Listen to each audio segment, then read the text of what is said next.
of the Civil War. With people moving west and Americans not wanting to unbalance the amount of slave and free states, the heavy tariffs on the South, the North industrializing, new religions, and people questioning whether owning slaves is right, the argument between the northern and the southern states became heated. A big issue was slavery. Slaves were getting quite upset. They had unfair treatment, poor housing, and no rights whatsoever. They were treated poorly by their masters. But a big question came to mind. What do we do with all the slaves if they're freed? We have nowhere for them to go.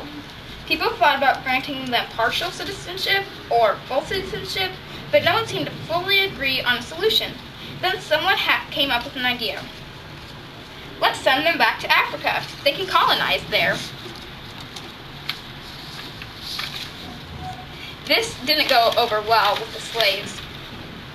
They didn't want to go to Africa because many were born in America by now. Most hadn't even been to Africa. They were Americans.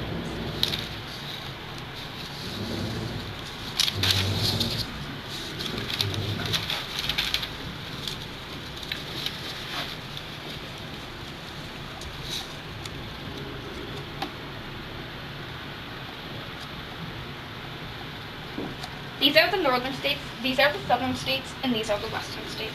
The northerners wanted to let all the slaves go. Slave owners wanted the slaves to stay so they could do their work. And the slaves, of course, wanted to be free. The North was starting to push hard now to abolish slavery. The more abolitionists worked, the more the South fought back. The South thought the North was upset because they had paid factory workers that could not compete with the free labor of slaves.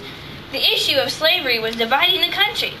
As Abraham Lincoln once said, "A house divided cannot stand." Meanwhile, in the West, people were starting to move west, and the topic of slavery was being argued there as well. No one seemed able to decide what was right or wrong.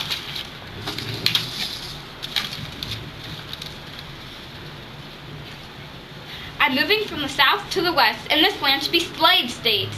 No, this should be a free state. As people moved west, the Southerners wanted the right to have slaves. Northerners wanted the future states to be free. If the territories of the West were declared slave states or free states, it could upset the delicate balance between the two. The government didn't know what to do. So the solution for this was often popular sovereignty. Popular sovereignty is allowing the people in the states to choose, slave or free.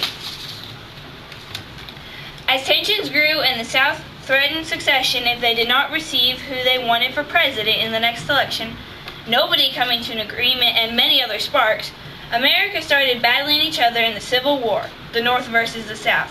In the end, the North won, but it would still take many years and many deaths before slavery was ruled as illegal and wrong. It took even longer for the blacks to be treated as equal to whites. Slavery was one of the most distinct causes of the Civil War. Bye.